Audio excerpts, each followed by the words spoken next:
Welcome to Stella Root's Table, the podcast dedicated to life and everything that comes with it. Come on in and have a seat, grab your beverage of choice, and let's sit down at this table and have a chat.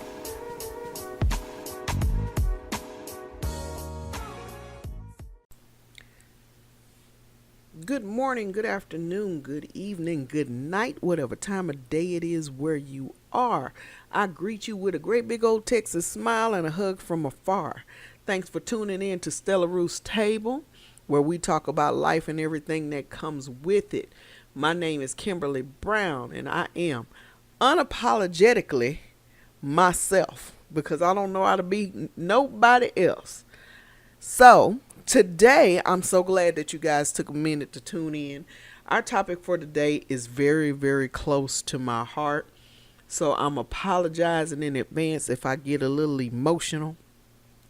We are talking today about the joy thief. I'm going to let that sink in for a hot second. The joy thief. That's the thing, the person, the situation, or whatever may be that actually comes to steal your joy and steal your drive and steal your determination. The dictionary defines joy as a feeling of great pleasure and happiness. Now, we all know everybody wants to be happy. Everybody wants to take pleasure in life and have wonderful things happening to them. But sometimes it's hard to keep that joy. And your joy is sometimes tied to your drive and your determination, because if somebody beats you down or kicks down your dreams and kicks down your joy, then it's hard for you to make, to keep going.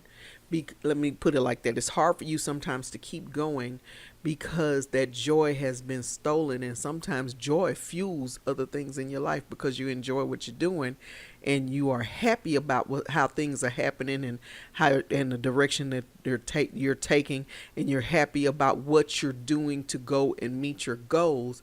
And when somebody kicks down your joy or snatches your joy or does everything that they can to take that away from you, it will put you at a stalemate, because sometimes joy is directly tied to pretty much everything in your life.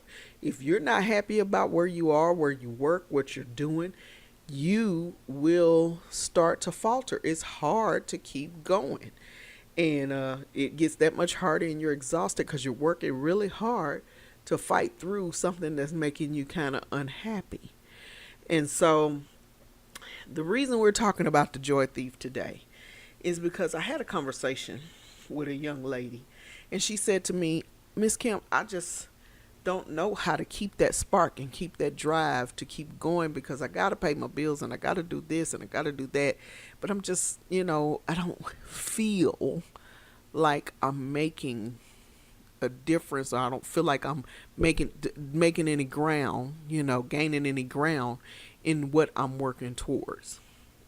And she started to share some things with me about, how she had been unhappy. And I got really kind of emotional because I've been where she is. And it hurt me to see somebody else going through that. So we're going to talk about that today. I'm going to talk to you about some different steps and stuff. And I'm going to tell you why it is so near and dear to my heart, recapturing your joy. Let me give you a little bit of background of my story. And like I said, if I get a little emotional, just bear with me, because this is very, very dear to me. When I was in my 20s, mid to late 20s, somewhere up in there, I was with someone that truly did not love me. He didn't love me. He didn't want me to be happy, but he didn't want me. He didn't really want me, but he didn't want anybody else to have me. And he for sure didn't want me to be happy. And so he took pleasure in making me cry and hurting me and making me upset. That would have been, and I went through that twice with two husbands, but we're talking about the first one. So I was with this man for 7 years.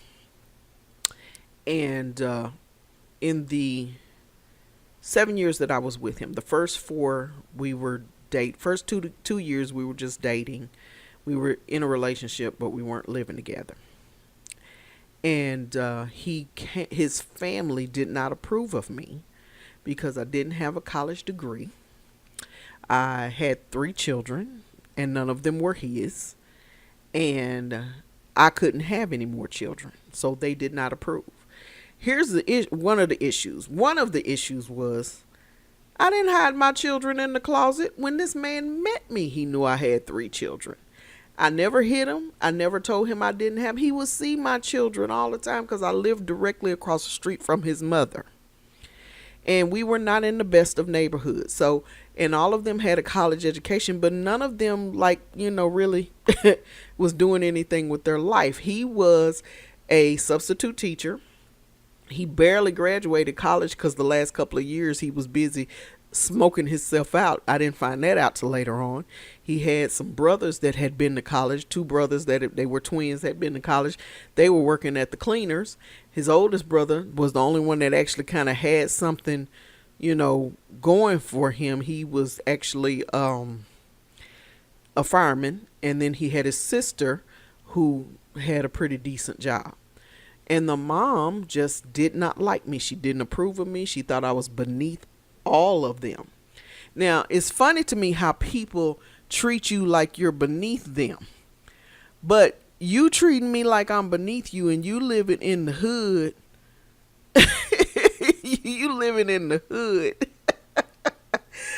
Right next door to the crack house and across the street from the weed house. But because you drive a Cadillac and you've been to college, you think you're better than everybody else. This is exactly kind of what was going on in this situation I was in.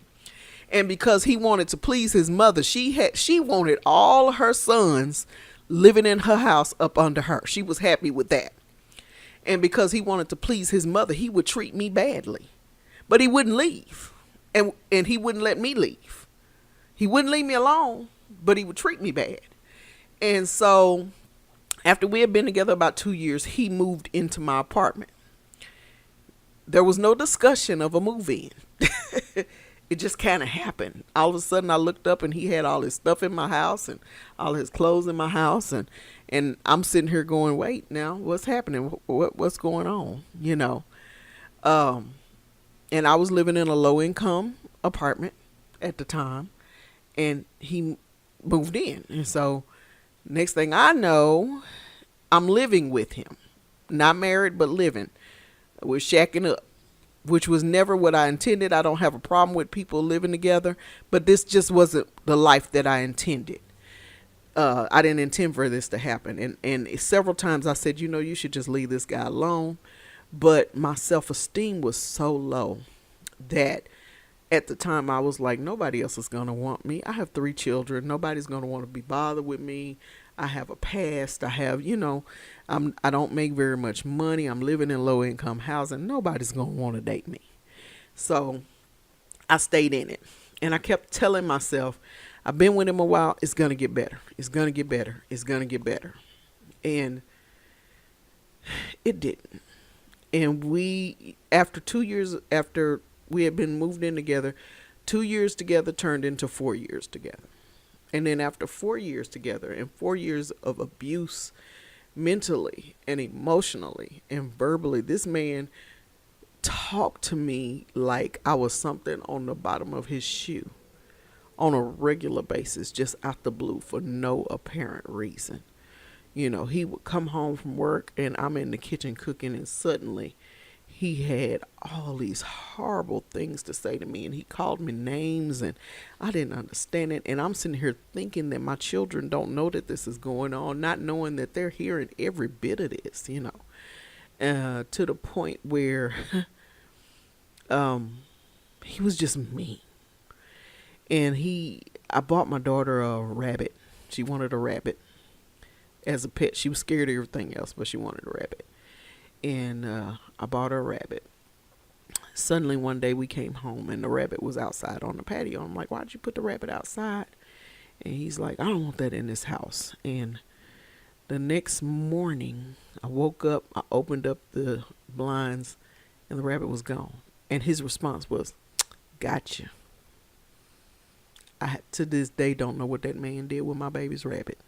This is how mean he was, And he took pleasure in making me cry. If I was smiling and happy, he had to say something or do something to make me upset. It bothered him when I smiled, you know. And so after being together for 4 years and I telling myself it's got to get better, finally I said, no, I'm leaving. This is not the life I want. I don't want to be with somebody that will never marry me. I don't want to be living with somebody that I'm not married to. And I packed my stuff and I left. And he found me. He came to my job. Why'd you leave? I said, look, you don't want me. You're not happy with me because you can't possibly love me with the way that you treat me. So I left. I'm gone. I'm letting you be free and go on about your business. And no, come home. I know what this about. You want to get married. Just come home. I'm like, it's not just about the getting married. It's about everything. But me falling for it because, again, I'm telling myself, nobody's going to want a woman with 3 kids. Nobody's going to want a woman that's not making any money, not really, I worked 2 jobs. They were both very low paying, and nobody's going to want this situation. And he talked to me and begged me, and I fell for it. And I said, okay, fine. I'll come home. I'll come back. And he said, well, where are you living? I said, well, I got my own apartment. I got another apartment. Well, I'll just move into that one with you. Okay, fine. 2 days later, we got married. We went to the Justice of the Peace and got married.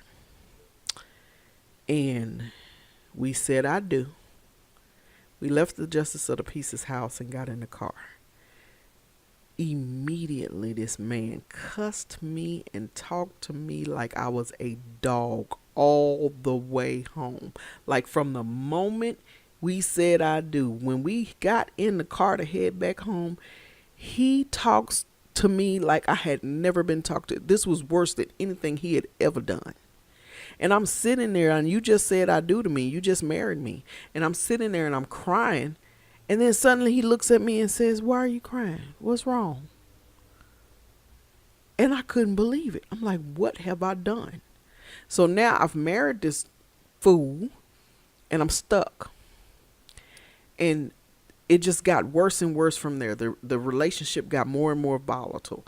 It turned from verbal abuse to emotional abuse to physical abuse. The man chased me out of my house into a garage in a slip in the cold.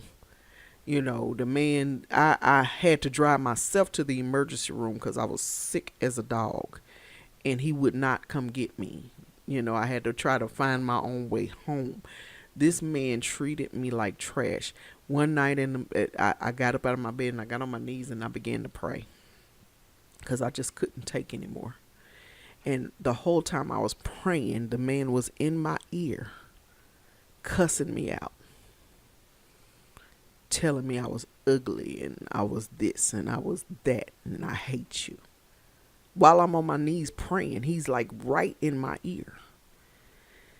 And so after we got married, we were married 3 years, but I think we actually lived in the same house about 6 months. And that wasn't 6 months consecutively.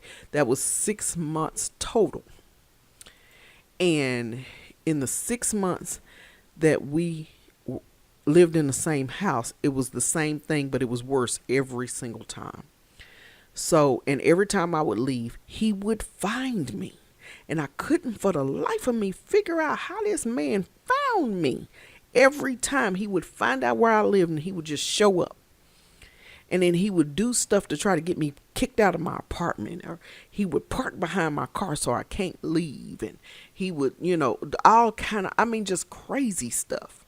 So finally, when I said, I can't do this anymore, I want a divorce. He was so bent on making sure that I didn't divorce him. He hurried to an attorney, filed for a divorce, paid for everything. I didn't care. I told him, you could tell people I was selling my body on the corner for Lent for all I care, long as I don't have to be with you and be in this horrible turmoil anymore. You hate me. You don't want me. You don't want to be around me. If you loved me, you would not treat me the way that you treat me. I'm done. After 7 years, that's 7 years of my life I can't get back. And I did the same thing with the second husband. I stayed with that fool 10 years. So that's 17 years of my life that I cannot get back. But after going through all of that and having to deal with all of that, I dropped to my knees and I said, Lord, now if you're not a spiritual person or a religious person, that's you, that's fine. But I couldn't find no help nowhere else. And I dropped to my knees and I said, Lord, whatever happens, don't ever let me lose my joy again. And I have to honestly tell you that God has honored that prayer. I enjoy being the person that smiles at everybody. I love smiling at people. I love making people smile. I love giving people big hugs. If I sense you going through something, I just walk up and give you a hug and say, baby, it's going to be all right. I love being that person. And God has allowed me to be that person. Now, what you have to do, and I'm telling you this story because you have to be aggressive about snatching your joy and holding on to it. So let me tell you about these joy thieves. What joy thieves do is they come in, they kick down your dreams. When you tell them you have things that you want to do with your life and you tell them that you have, certain things that you're trying to do, they nitpick at it and tell you, well, why you do that at your age? You shouldn't be doing this and that's not going to make you any money and da-da-da-da-da. These are the kind of things that they say. Joy thieves, when they see you smiling, they have to say something ugly so that you don't smile again. Joy thieves, when they see you happy, they have to try to make something that they're doing better than what you're doing so you can be unhappy. My grandmother used to say all the time, misery loves company. That is a very true statement because they want you to be more miserable than them. So they come in and they snatch your joy and they take up your time. And your joy thieves can be in the form of, it doesn't just have to be a spouse or a girlfriend or boyfriend or anything like that. You have joy thieves that are friends. You have joy thieves that are family members. You have these people that come in and they steal all of your joy, all of your spark, all of your drive, all of your happy because they're unhappy with who they are. And then what happens is they come in and they steal it from you.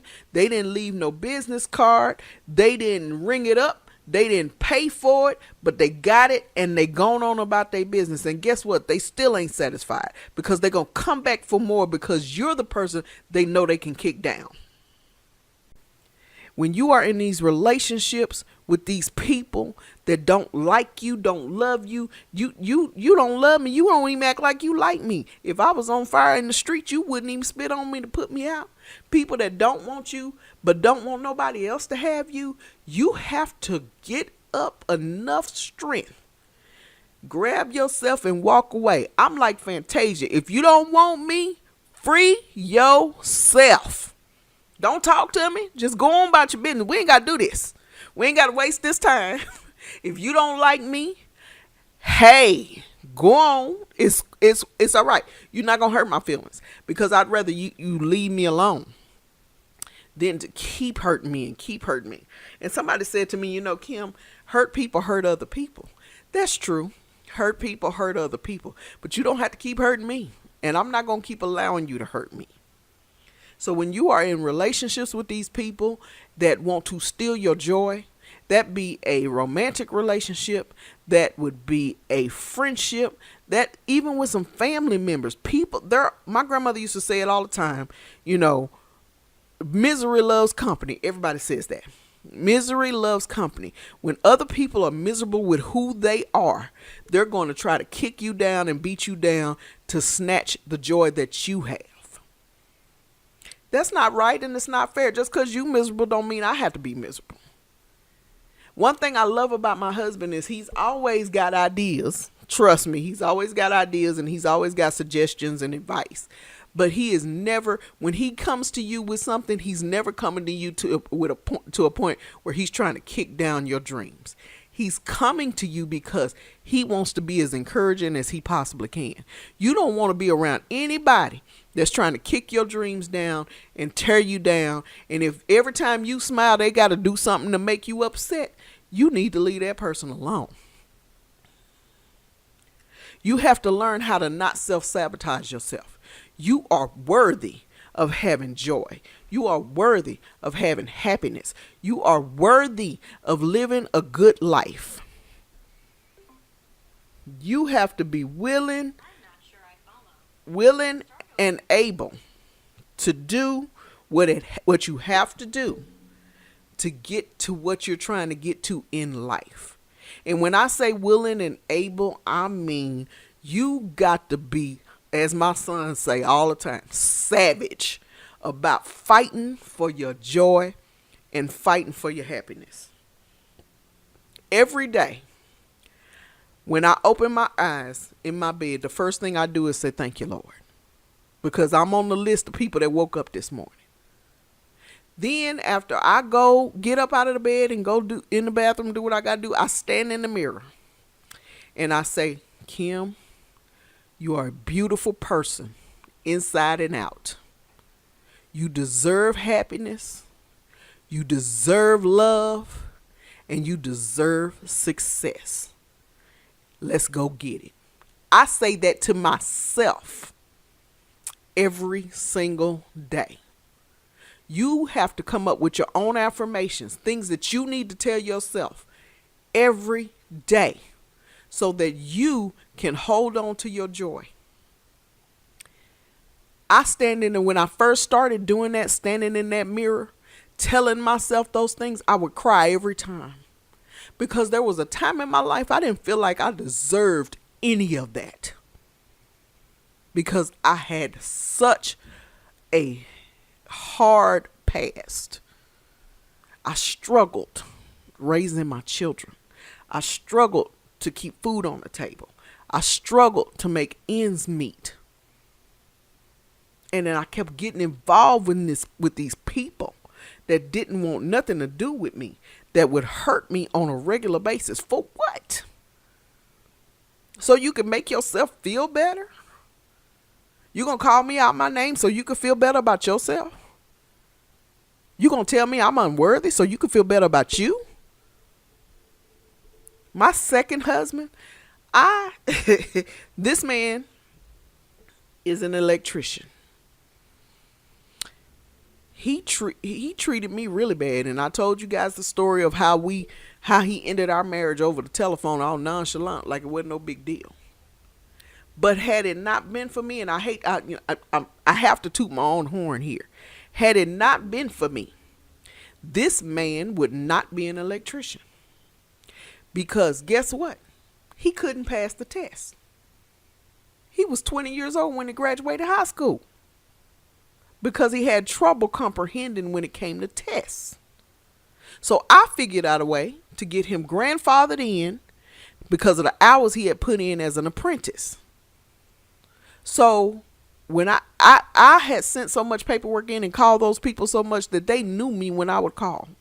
I took 3 months. I took a whole summer without working to do this for this man so that he can get his license, so that he can make more money. Do you know, even though he treated me ugly, I did this because I loved him and I cared about him and I was his wife. Not only did he rub it in my face on a regular basis that I wasn't working, even though he asked me not to for a few months so that I could help him out. You know, when this man got his license and started making some money, and then he used my medical insurance because we couldn't get insurance through him because, of course, he didn't have insurance available to him. He couldn't get income tax because he owed back child support. So I took care of everything. I had medical insurance on my job. I was working. I had a pretty decent job making decent money. But once he started making some money, he got this surgery to lose all this weight. And then suddenly this man told me I was not good enough for him anymore. I was beneath him now. because I had gained a few pounds. So now I was beneath him. Ain't that something?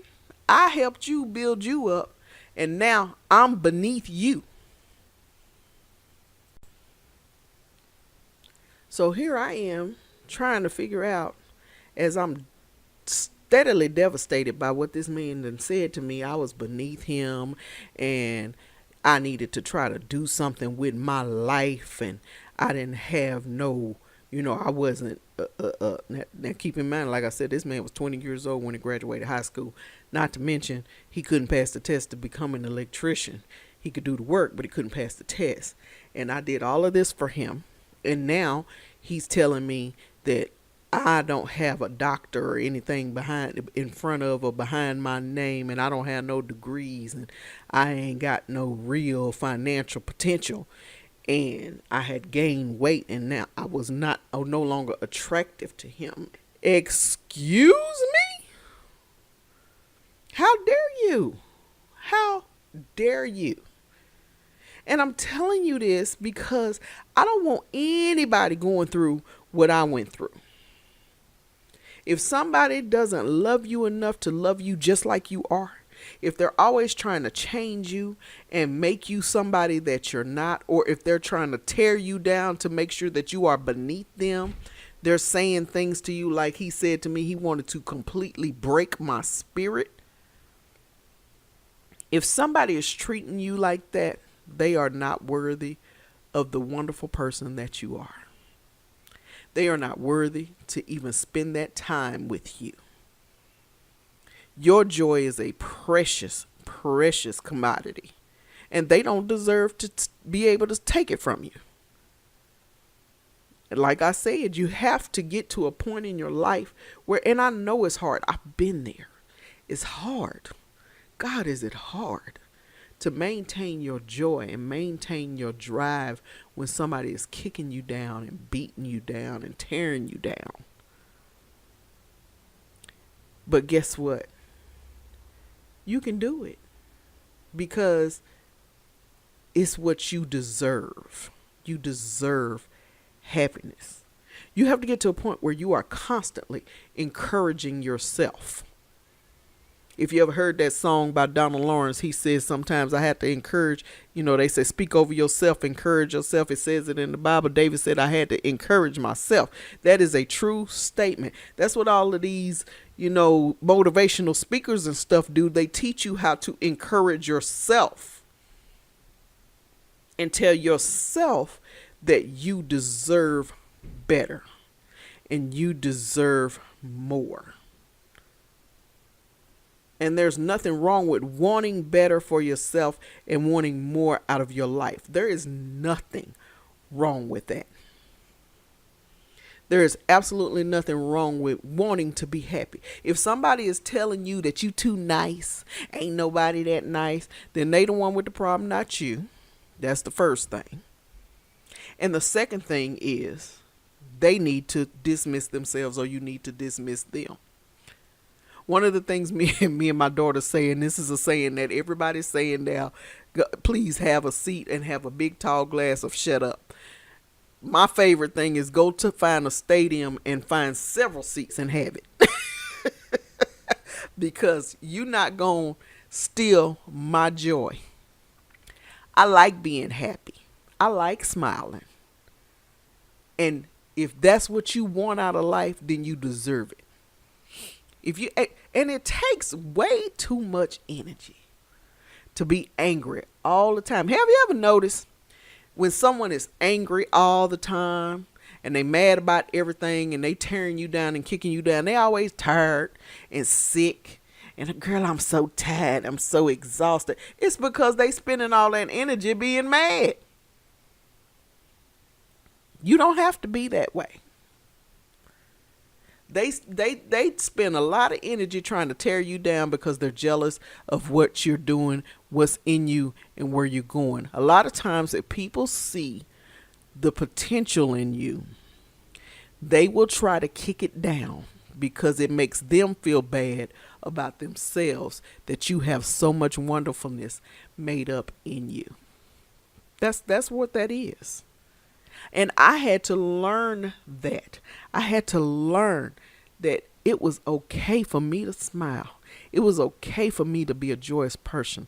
I had to learn that these men did not have the right to snatch my joy because you unhappy with who you are. How dare you come try to snatch mine and beat me down so you can make yourself feel like a man? Are you crazy? I had to learn that those friends of mine that always had something negative to say about something I was doing, excuse you. So you're unhappy and your life is horrible. So you're going to try to make mine be horrible too. I had to learn those family members that can say some of the ugliest stuff did not have the right to steal my joy. I'm going to share a little bit with you guys so you can understand just how passionate I am about making sure that people maintain their joy and their happiness. And so that you can understand that I have been where you are and you don't have to stay there. My mother, I love her to death. I love her with everything in me. I am her only child, the only child she gave birth to. But I have spent my life trying to get her to understand that I'm not in competition with her. I just want her to be my mom.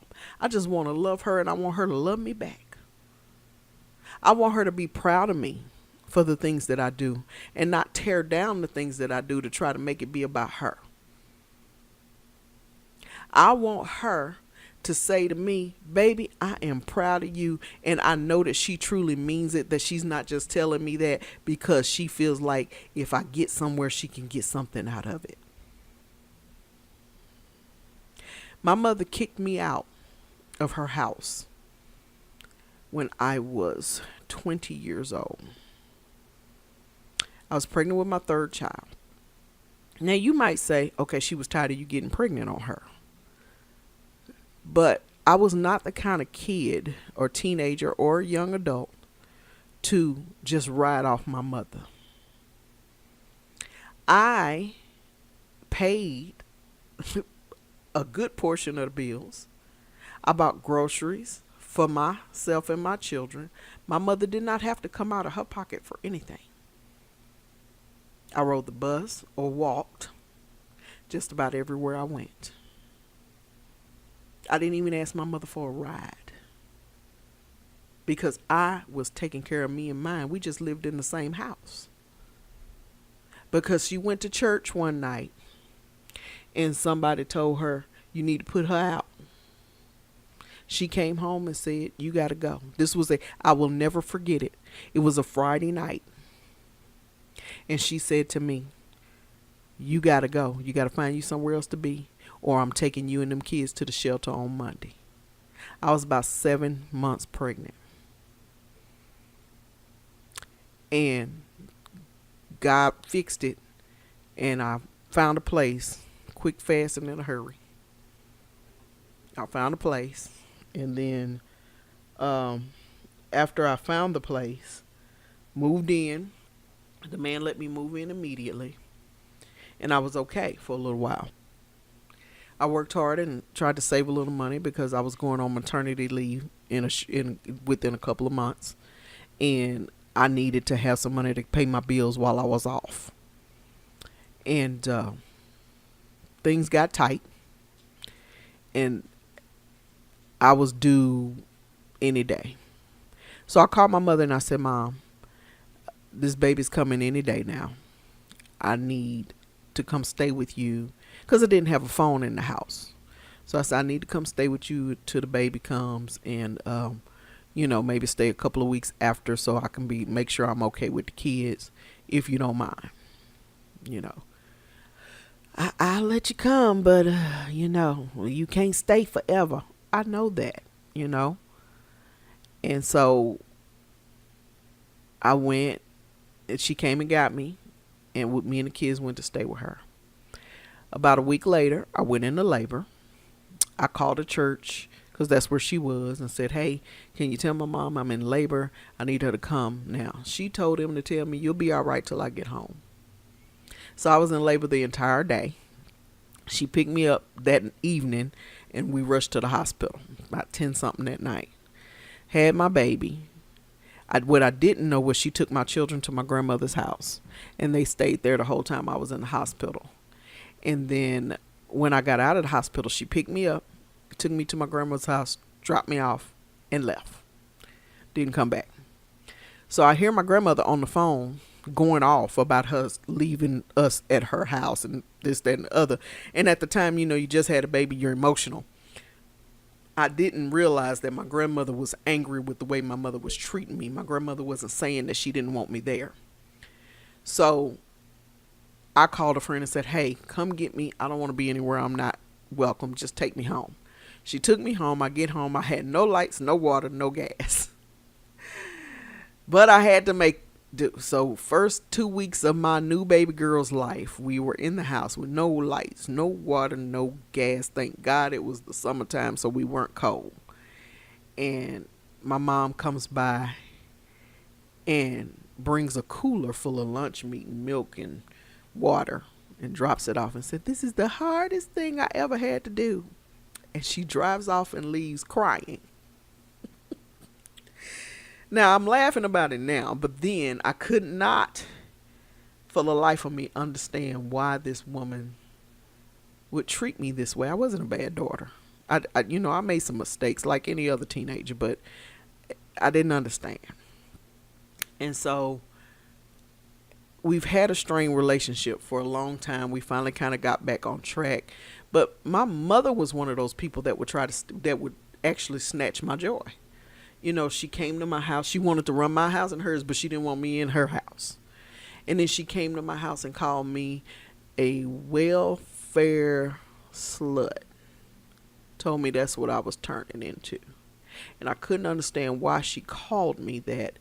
I had a full-time job. I worked hard to try to provide for my family. And she said, you ain't turning into nothing but a welfare slut. You living over here in this low-income housing. Well, that's all I could afford at the time. And through the years, these are the kind of things that my mother would do. When I told her about the ventures that I was starting with my YouTube channel and everything, she didn't even acknowledge what I said. She just moved on and told me how somebody else had just got their master's degree. But when she got sick, I dropped everything and took off to go take care of my mother, because that's my mother. And then when I married my husband, thank God, I love him to death. My life has been so good the past 9 years. But when I married my husband and she realized what kind of man he was and what kind of money he made, suddenly he was her favorite person. And she was just so proud. And that's my baby. I'm just glad she okay.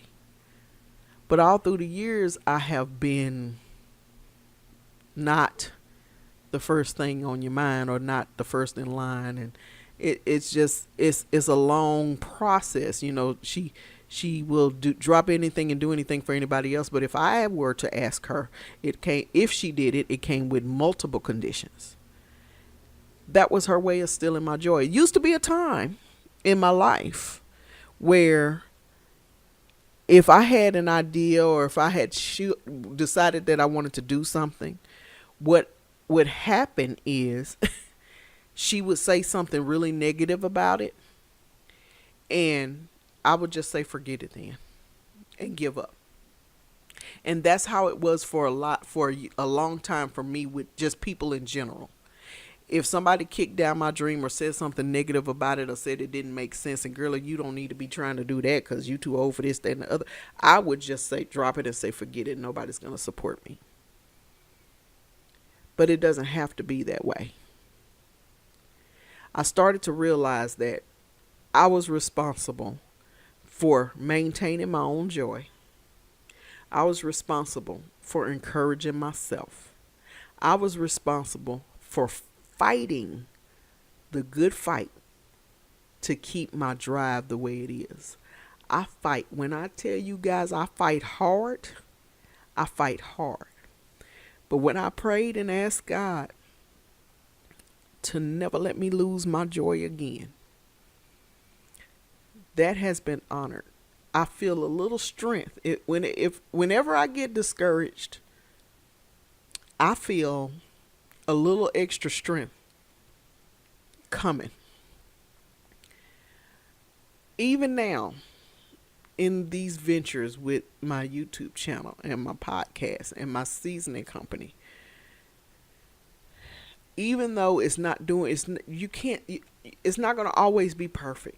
Even though it wasn't doing as well as I would like, in some areas, it's just not doing as well as I would like. I still find a little strength that just comes upon me to just keep going. And I have a little strength to maintain that joy because I am happy in what I'm doing, because I know I'm doing what I love to do. And I am happy and joyful about where it's going. It may not be perfect. It may not seem like it's great right now, but it's going to get better. And that's what you have to remember. As long as you are fighting, and even if you only take one step forward, you're still moving forward. When you stop fighting for it and you stop trying, that's when you have killed your own dream. As long as you fighting for it, you still moving. When you stop fighting, then you just gonna lay there and let them knock you out. And one thing I decided a long time ago is that I'm not gonna give anybody the satisfaction of being the person that killed my dreams. We ain't having no funerals for no dreams and visions. We're not having no funerals for no lost art. Anything that I set my mind to, I'm going to fight for it. If I want it, I'm going to fight for it.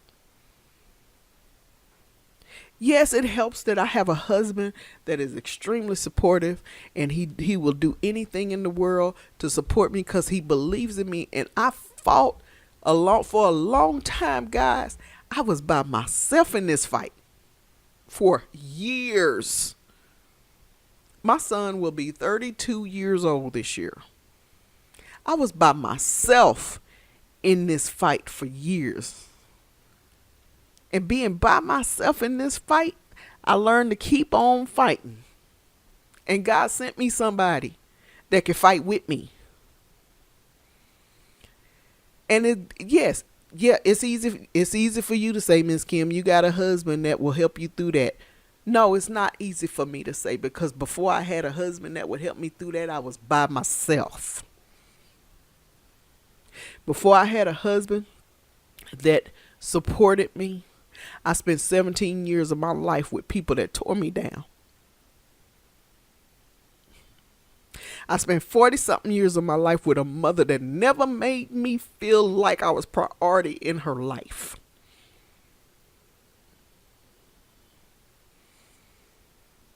I spent 40-something years of my life with friends that took, but never gave.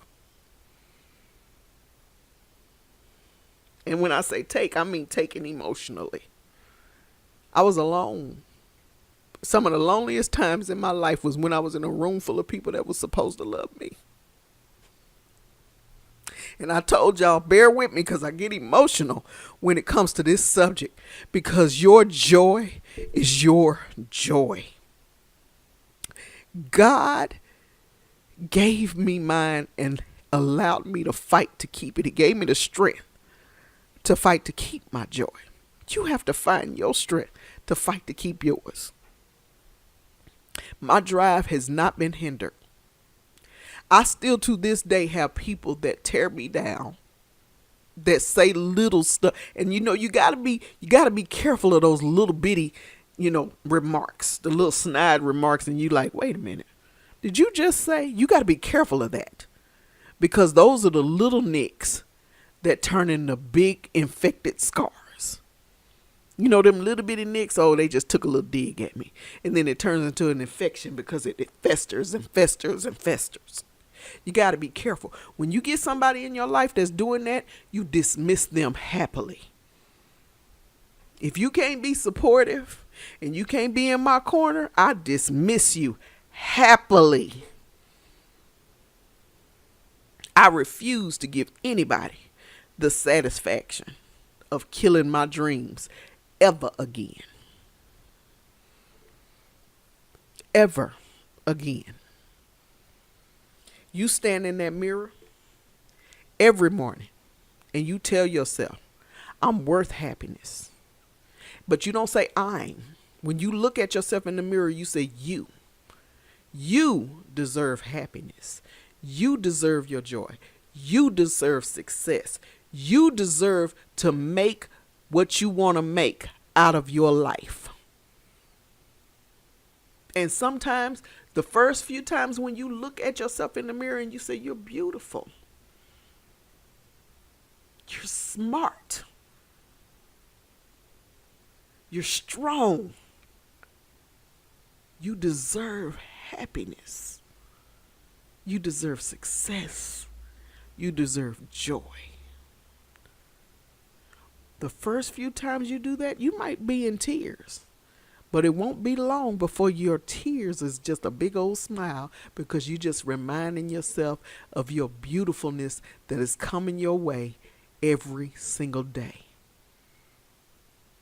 You have to exude and bleed positivity in your own life. And sometimes when you bleed that joy and you bleed that positiveness, people will dismiss themselves because they can't take it. I'm like that motivational speaker. I forget her name. If my brightness is too much for you, put you some shades on, baby. Because I'm not turning it down. I leave you all with this.